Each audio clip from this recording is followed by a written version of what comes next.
entrepreneurs, are you trying to make bigger profits in your small business? Like many of us, I'm sure you're feeling it. Business is hard, and now more than ever, you need to have a plan to help you not just survive, but thrive. And it can happen as simply as thinking with the end in mind. I'm Marcia Reiner. I'm a business growth strategist. I've helped tons of small business owners to establish and implement a tangible plan that guarantees increased profitability, guides your growth, and plans for your future exit. Because the business worth selling is also a business worth owning. And I want to share strategies that I've earned and learned with you on today's Profit with a Plan podcast. But before we get started, I have something to share with you. I put together an insightful and think outside the box masterclass. This 15-minute training has been specifically designed to help you learn how to grow your business and get it sale ready, even if you aren't thinking of selling it yet. Why now? Join me and find out all the benefits that come with having a sale-ready business. Register for free at scale2sell.biz. All right, I'm super excited to have my new friend on with me today, Jacqueline Hawk.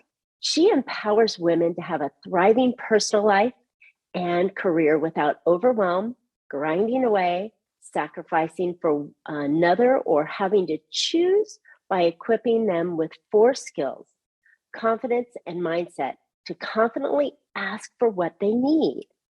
Her signature program, The Power of Ask, is based on her 16-year corporate career, which she went from successful yet overwhelmed, burned out, and job hopping, to sacrificing her life for her work and wanted to advance, but not liking what life would be like if she did. To designing her own rules and special permissions for her schedule and passions, and optimal health and happiness with her family. Her program also transformed the lives of women at Google Ventures, First Republic Bank, NASDAQ, the Bar Association of San Francisco, as well as numerous other startups. So Jacqueline has just amazing skill, and welcome to Profit with a Plan podcast. We're so excited to have you. Thank you. I'm excited to be here. You talk about being an entrepreneur and helping others. And when it comes to asking, man, we all need it, especially as we're doing this. So I'm glad to be here. Totally. So you mentioned that, you were in this job before and you were like overwhelmed and stressed out. How did you really get to the point where you're now helping people? How long do we have? Long story short, whether you love or hate that phrase. So I was at Disney and then Deloitte for literally 14 years. And I would say the first half of that was everything that you'd mentioned. I was successful, but heads down, working hard, finding that my health and personal life were kind of on a back burner and going, how, if I can use this word, how the hell do I get out of this? I dug myself into this hole. And what was really cool is I had some incredible mentors. They happened to be men rather than women, but it just is what it is. And one of them in particular, at that halfway point, I was ready to jump ship between practices within Deloitte in London. And he was like, well, Jacqueline, what do you want? Why are you joining our practice? And he kind of forced me to sit down and think about what I wanted. And it was a hugely pivotal moment because to this day, again, I'd been really successful doing all the things. For somebody to say, what do you want? And me be like, well, I know, and realize I didn't, was an aha moment. And I created my own little process for figuring out what I wanted, why it would benefit the business, like a little bit of a SWOT, a pros, a con, but more robust. And then it enabled me to sit down with the 2 different heads of the practices, the one I was going to be leaving, the one I was going to be joining, and have this conversation about, hi, here's what I'm looking for. Here's what the business needs. Can you do this? And the answer was easier than ever. Like I could see through who was really going to do it, who wouldn't. Was I going to succeed? Were we going to hit the goals? Like all of it, just because I'd started to go through this framework of what do I need in actually the business? And then it started this whole beautiful snowball of also going, okay, well, once I think about what I want, there's this point where I need to figure out how to actually align it to others, because we all, and I will say especially women, and I do coach men and women, but especially women have this fear of appearing selfish, right? Well, if I ask, which we're hardly ever selfish, by the way. We give as a person in the whole, we give so much. I believe that society has taught women to be, when we're helpful, we're valued. If we're not helpful, we're not valued. And we kind of ingrain that.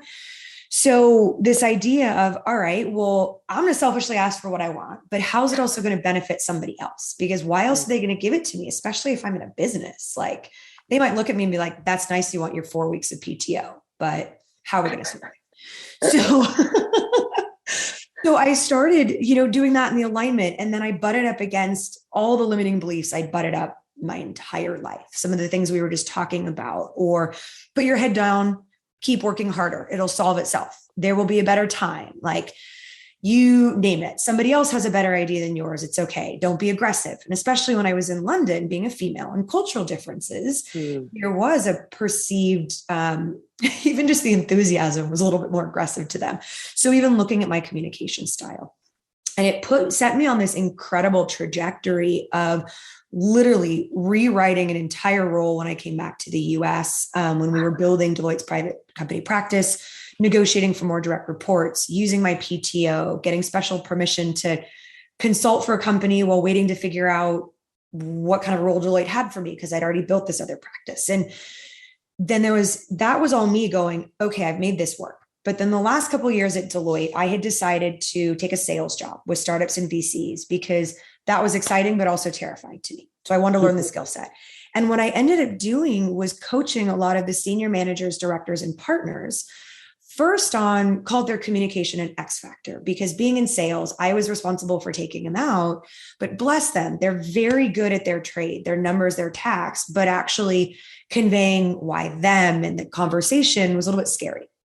So I would coach them on that, but also we ended up coaching on like, oh, you're burned out. Oh, you don't have the team you need. Like, oh, you want to leave your job.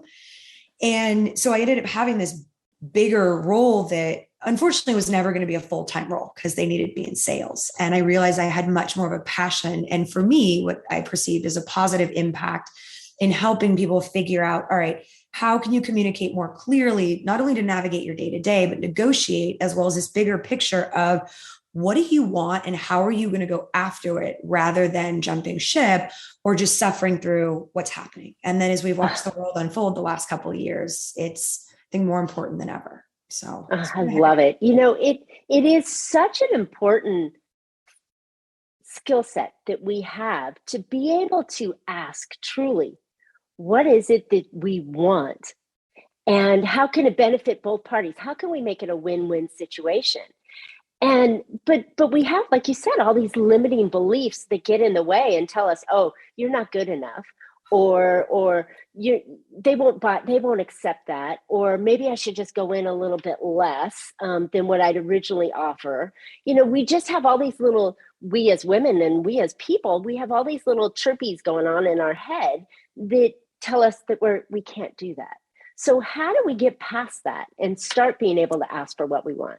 Yeah, it's hearing you, I'll answer the question, but hearing you say that took me back to, I was on a panel for the Bar Association of San Francisco, and it was for the inside councils, and they were talking about negotiating.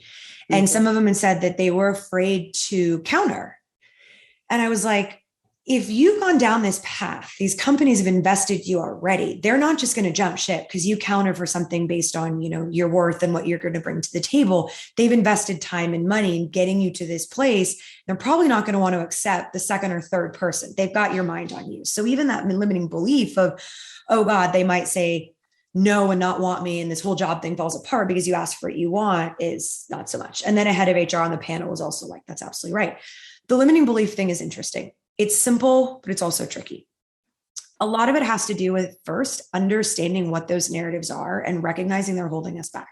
So when I was working with one of my groups, so I do a lot of the training, I license the program, and also some groups. Some of the women were realizing there were narratives they didn't even know were there because of how we use the Power of the Ask program. Everything from, oh, I tell myself to put my head down and work harder. Oh, I always think it's better to be the role model, right, of working harder versus maybe than asking. The thing of, oh, I'm telling myself I just need to get through this work and in 2 weeks there will be a better time. And these are things that seem so benign rather than like the hardcore one of, well, I can't ask. Like it's these subtle things that stick with us that hold us back, that just by understanding and starting to listen to yourself and bringing those beliefs up to the forefront, you start to like actually get to look at them. And in the simplest sense, the way I look at it is they've been a ball and chain, and they're going to be a ball and chain if we don't look at them, and they're going to stay scary versus putting it in front of us, looking at it. And it kind of takes away some of the power. It doesn't mean they're going to go away. But I think for even just the listeners, that's one of the first things, is understanding what are some of those beliefs that hold you back. So in the program, we go through this process of understanding what the beliefs are, and then thinking about where they came from. A lot of times they're not ours. There was a family member, a friend, a work, somebody that gave us this perspective that this is who we need to be to get our needs met, whatever those needs are, right? And that's a whole different path of psychology we can go down to, and beliefs. So what are some of these beliefs, subtle or obvious? When do they get triggered? Where did they come from? And even thinking about what's an empowering belief that you want to replace it with, so you can psych yourself up instead of psych yourself out. Wow. So powerful, because we all have this baggage or ball and chain, like you said, that we carry around that we don't even realize that is truly holding us back. And the point of asking can be across the board for everything, whether it's, we're looking, if we're an employee, and most of our listeners are entrepreneurs, but if you're an employee, or better yet, your employee is asking you, for a raise or extra time off or a different role, whether we're communicating with our spouse or trying to communicate with a customer, we still have to feel confident in what we're asking for, and try and bust through that to be able to be successful and get what we need, because we are deserving. We've worked hard, we've created, we've developed, we've focused and put our attention on. And I love the fact that working harder is not necessarily the response that we need to do. Asking helps us work easier. Like that's the thing that it took me probably the longest to learn. And it was funny because people started asking me, even when I was in the corporate realm, still like, how did you do that? And I was like, it's all in the power of the ask. And that's actually kind of where the title had come from, before going, oh, here are the 4 things I'm really doing to know how to ask and get the yes. Because to your point, it spans everything. And I think a lot of people think of asking and they go straight to negotiation, promotions, pay raises, et cetera. That is one of them, but it's your day-to-day thing. From somebody who said, like, you get the wrong order and you just want to ask and be like, hey, this is the wrong milk. Hey, this is whatever. Like, let's correct this. Or I was talking to somebody else, and this happens, I think, way too much in the workplace of there was some bad behavior going on systemically. And the woman had taken it to the owner and was like, hey, I need you to tell these men that these comments are not okay. And it's not us women's fault. Like, fully, like, these women are actually covered in the workplace and all this, and it's really not appropriate for them, but they're making it feel like it's the women's fault. And the owner had said, that's too much to ask. Right. So there's this interesting thing when we're told that's too much to ask. It's like, one, it can make people shut down. It can also, it's like, actually, whoever's saying that doesn't want to deal with it. And we need to not stop, but actually continue to ask. It could be asking for information. I see a lot of people working way too hard because they're not willing to ask a question about a timeline, a resource, a something.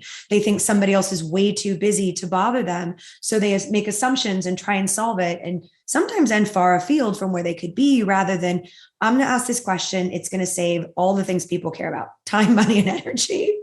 Right. And it's that it. And unfortunately, and my goal is to shift the way that society works. Like, often when we ask questions, other people will be like, well, why are you asking? That's their problem. But it does help you.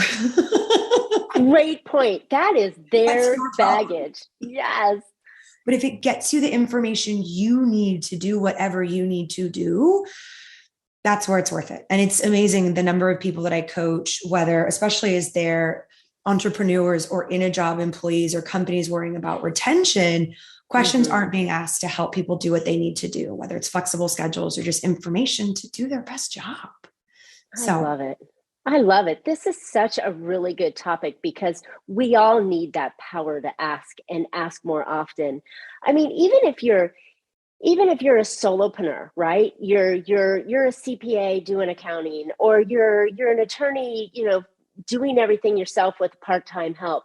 Yeah. You feel like you have to do it all yourself, and you wear this like huge baggage on your back saying, I got to just bust through it, rather than asking for help or a better method or someone to take this little load off. These are still asks, right? The better method. Okay. I want to highlight that, what you just said, because this is it's such an important one that's also overlooked too, of sometimes it's just a better way of doing things, right? If you have a fear, so here's another way that we can work with people's limiting beliefs. If you have a fear of asking for help because it makes you think you don't seem capable, actually, I think I'm on the contrary, knowing that we are capable and either it's not our wheelhouse, we don't have time, something else, is one of the most empowering shifts I think any human can actually have. I can do this, but for these reasons right now, it doesn't behoove me, it doesn't work, or there's somebody better. Right. Or frankly, let me ask because maybe there's a better way. And I think there's a lot of ego that has to be released in that, of acknowledging we may not know the best way. Yeah.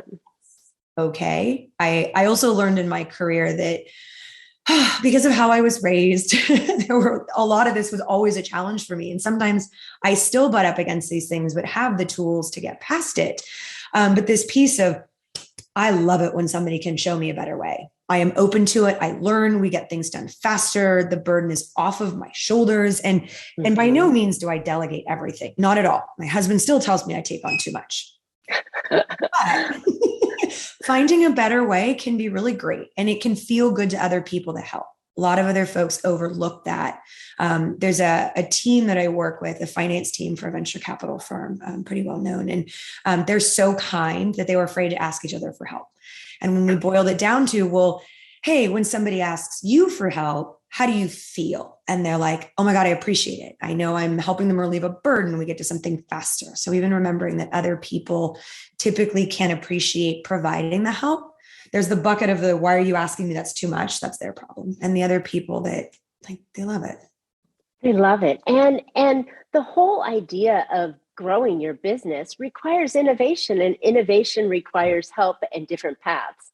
So focusing on asking more, and even if it's asking advisors or support from people that aren't inside your company, there's that belief that, oh, I can just do it. I can figure it out and do it myself, rather than asking. I know, right? I'm dropping bombs, Sarah. Well, and I love it because you're reminding me of a couple of co-founders that I work with. And depending on the type of solopreneur in the company you're in, I'll take the example of, say you've got investors or boards or somebody else. There are a lot of solopreneurs and entrepreneurs that I have seen fear that if they don't do it, they're not going to seem capable and they're going to get replaced. And I think that's a big ongoing fear of a lot of entrepreneurs. Again, typically, if you've got a board or investors, other things that really have a major hand in the talent at the helm versus maybe just typical family owned or something else of, oh dear, am I going to be replaced and brought in by somebody senior, versus stepping into the, let me surround myself with the right people, be able to make the right decisions, grow and learn how to lead rather than actually doing, by asking the right questions, navigating other people and letting go of some of it and truly being a leader and figuring out where you need to actually do your doing. And I know this because I go through this as well, like all the time. So it's super personal. I get it. Totally. We all go through it. We do. Yeah. And another thing too, I think about entrepreneurs, it's always really interesting. One of the first workshops I did live with Power the Ass was for NASDAQ's Entrepreneurial Center. So for NASDAQ, everybody thinks of the closing bell and the stocks, but they've got a whole entrepreneurial center across the country. And I got connected to them while I was at Deloitte, and we did a Power of the Ask. And what had become very apparent for them, and even when I was working with SoGal Ventures, is a lot of entrepreneurs can, how do I say this? Kind of get blown with the wind, depending on what others want of them, investors, boards, people they're selling to, you name it. So being able to get clear on and remain on what you want and how to ask for it, so you don't get lost in the process and kind of go, how did I get here, is a really, really big, important thing for entrepreneurs, business owners. Yeah, that often happens. You do, so the client needs something and then you go fill that need rather than going, well, that's really not my lane. I should refer that, that task to somebody to bring in, but I don't want to lose the client. So then I go fumble through it rather than taking this abundance mentality and saying, here, I have somebody that can do that for you. Let me bring them and introduce them in. Yeah. And that's, I think that's scarcity, right? That's I have to force myself through it rather than asking for help or suggesting that others fill that need. Right. Or even suggesting a different way. So that's another piece of, well, hey, you want me to do this, but based on my experience, here's another way I've seen be better, or let's do a bit of this. And again, that's all in the framing, which is the fourth step of the power of the ask, and actually step 2 as well, of how do you actually frame that? So you are asking a question, maybe redirecting it without having to eject. Maybe there is an opportunity to ask if you need to bring somebody else in, but redirecting a conversation rather than just, I always say, taking what's given to you. Because if it doesn't work for you. And I think it brings to an interesting point, and I know you wanted to get to this, of like, why the 4 steps? Can't you just I was just waiting. What are those 4 steps that you've sprinkled on us throughout the talk here? So high level, it's clarity, figuring out what you want, how to align it with others to get buy-in, and really, how do you put together the words to describe what you want? That people go, absolutely. There's getting past your limiting beliefs, and then there's your actual communication style. And to kind of apply those to what we were talking about is, for any of us, but you talk about, founder and entrepreneur, you've got to figure out what you want in the first place. So even if somebody comes at you with an idea, suggestion, even if you like it, you still come from a place of making a choice of, I like that as is. I like that, but I need these things changed, or I don't like it at all. Let's see how we can rework this. And often people, they don't go into a meeting thinking about what they want their day, like anything. They have this big overarching piece, but what do you want for even these micro moments and the big things to have that point of view? Because I think when a lot of people feel like disempowered or exhausted or underappreciated, they've lost their own barometer. Or as Brene Brown's been talking about with her Atlas of the Heart book and some interviews with Oprah, they've lost their port. They're looking for everybody else. So the power they ask in this first step is a number of questions, which the whole framework actually helps people tap into their own answers. It's not about me giving you answers. It's you learning to tap into your own answers for these things. And then we put it in a framework that enables you to apply it and get your yeses and operate like confidently and empowered. So it's this hybrid of, I've figured out the structure and the questions to extract this, and then you get it tailored to your situation. So that first step is like, what do you want? And some of those questions even bring in some neurolinguistic programming, which helps understand other people's map of the world and take otherwise abstract concepts and make them concrete. The key in that is most people don't know what they want because it's all abstract or it's a loose idea. But then you go, all right, I'm feeling confident. I know what I want. How do I describe this? What do I actually do? And I've had a couple of very very confident, powerful people go, well, I know what I want. I'm comfortable and I don't have the words to say it. And that struck me upside the head. Like, you? Okay. So part of this framework is then taking all the pieces to set up in a frame. How do you present this that even within the first 5 to 10 seconds, you lay the groundwork for your audience to be like, oh, I understand. I know where you're coming from. Yep. You insert that ask and they're already bought in.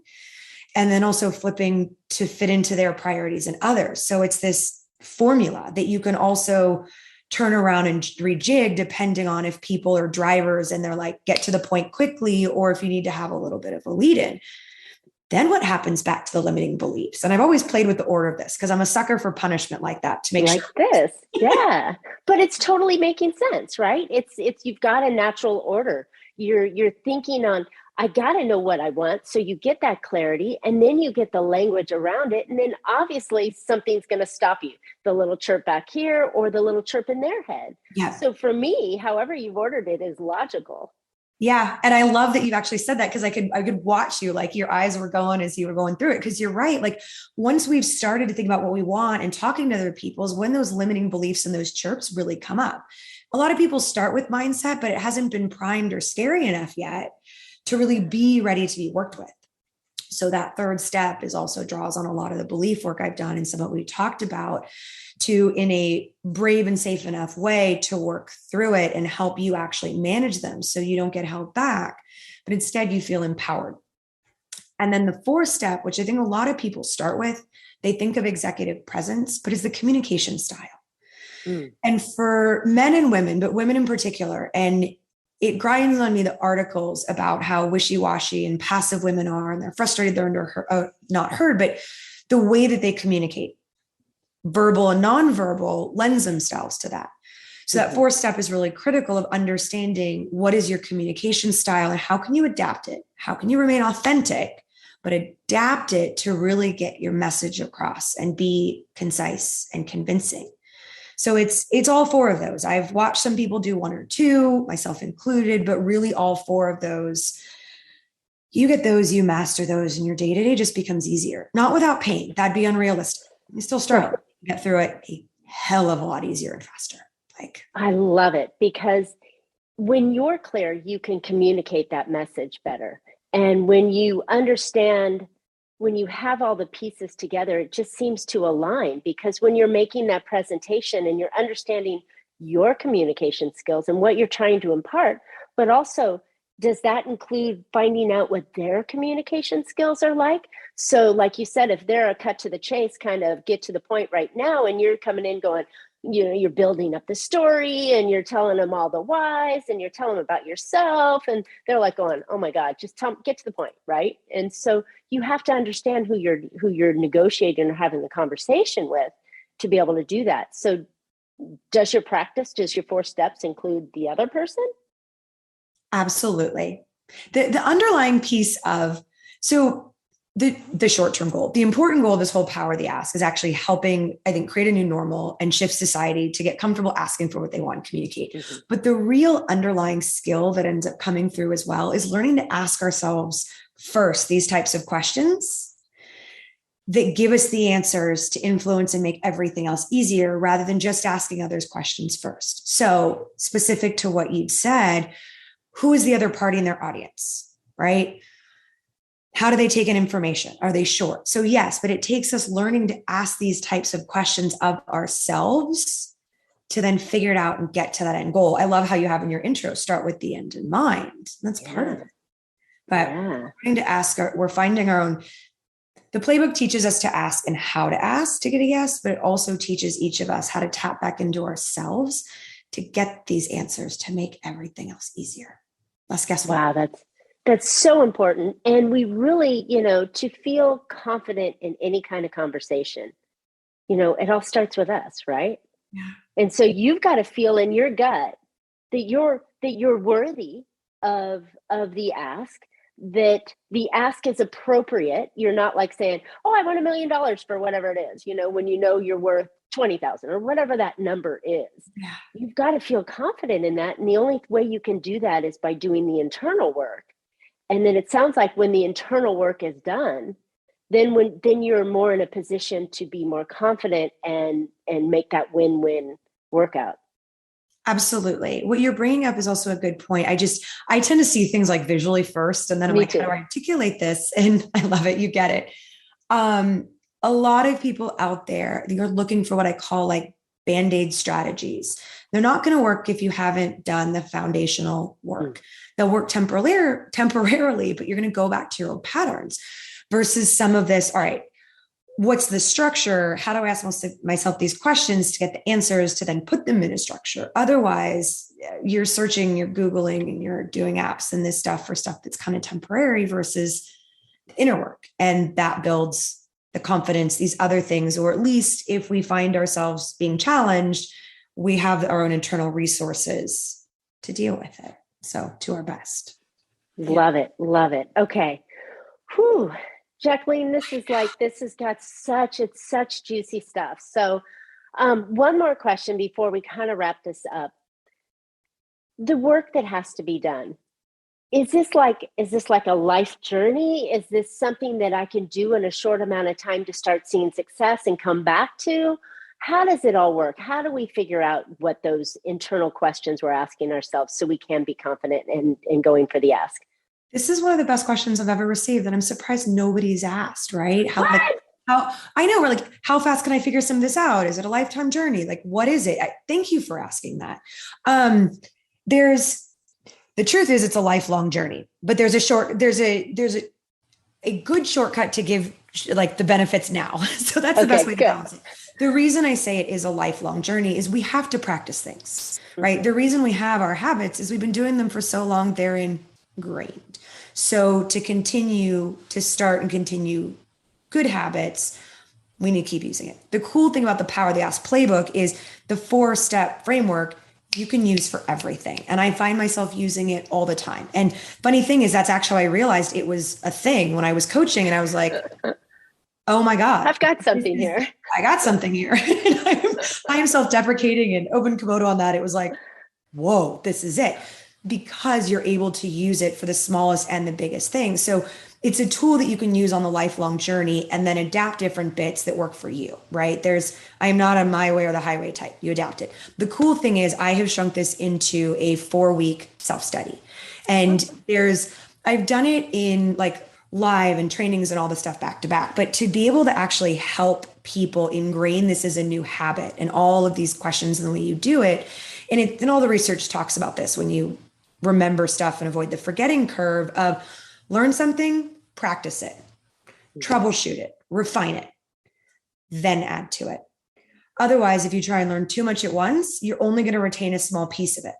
And the integrity of this is all 4 of those steps and why it works. So to be able to say, let's learn how to get clear on what you want. Let's practice this in a week, feel damn good about it. Start seeing those rewards.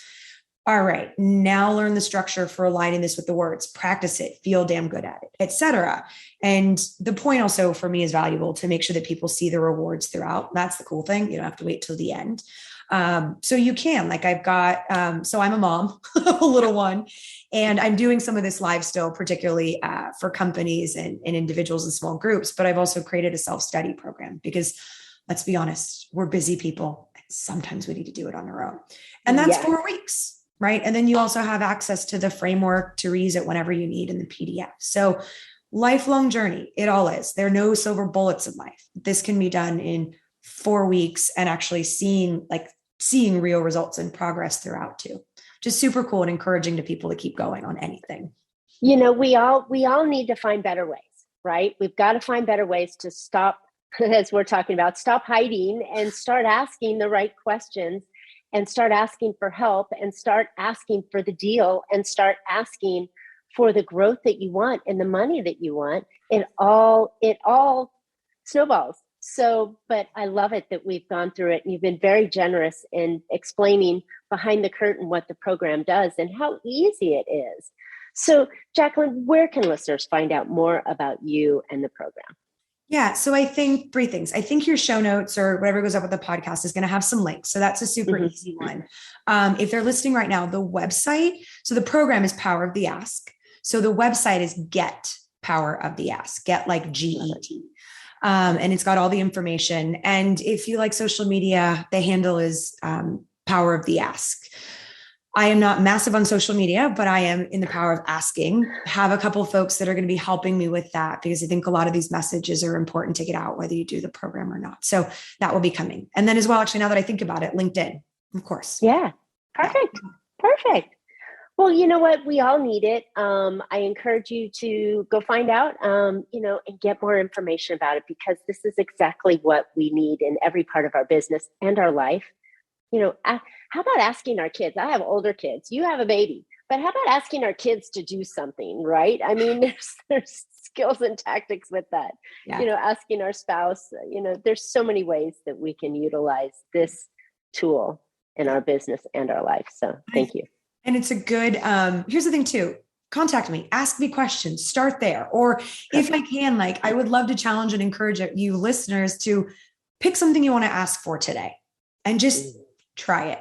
And actually one of the things I know we're going to include in the show notes is a guide that actually goes to this, but also gives everybody the opportunity to identify where they think they're really good in the steps and maybe where they've got some spaces to work. So you can feel good and also go, here's where I can level up to do better. But think of something to ask for. Go for it.